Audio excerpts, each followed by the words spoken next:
worlds in the far corners of the universe and travel for countless light years through space until they reach their cosmic destination, Coventry.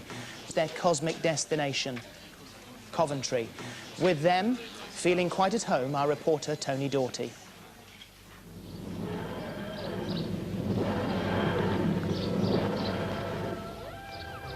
Here we are, safely down. What's that movement, Doctor?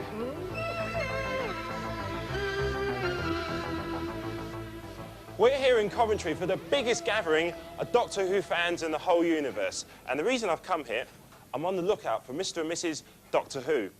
And you never know who you might bump into. Good evening, Philip. You're Doctor, I'm William Hartnell, the first Doctor. But it's 1994. Shouldn't you have grey hair by now? I usually do. I use theatrical spray paint for the hair, washes out, that sort of thing. The best actual copy of my coat I've seen. Thank you. Where you got the materials, I don't know. Colin, what is it about Doctor Who, you know, the mystics and the interest still carries on here we are in 94? I don't know. I suppose it's because it was the first of the sci-fi on telly, really, that was family entertainment. And everyone remembers hiding behind... There's always a sofa. There must be some other piece of furniture that people hid behind, but they always say a sofa. And they all remember the Doctor that they first watched as the one that they stay with forever. And it's been on, well, until recently, been on for 30 years.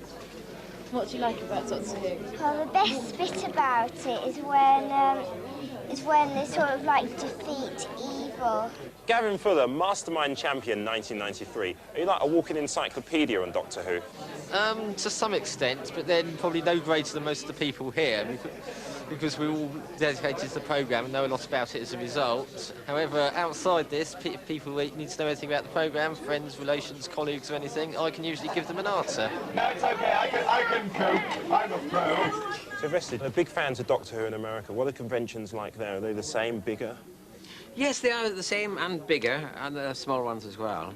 It was in America. I was asked a question when I went there first, and someone stood up and said, "Excuse me, Mr. McKay, now that you're so universally famous," I didn't know I was, but are you worried about being shot? It's the kind of questions you get asked. And I was standing on the stage all by myself and said, "No, I hadn't thought about it." And then I hid behind a chair because it was the only thing I had and said, "Next question, please, put my hand up." But if they didn't shoot it off, then I'd answer the question. Okay, thanks. Well, I found them, Mr. and Mrs. Doctor Who, otherwise known as Alex and Kevin.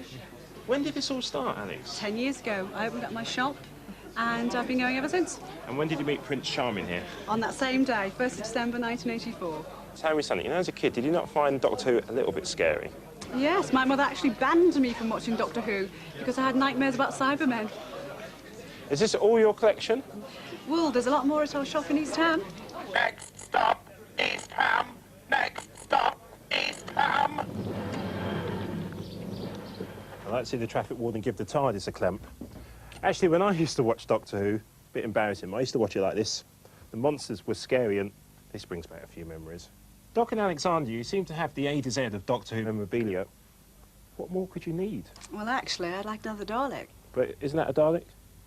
Not like this one. But perhaps my husband can explain? Yes, the Dalek we're looking for is a small 6-inch high toy made by Cowan de Groot in 1965. It was a clockwork toy. It's very, very rare. What sort of price?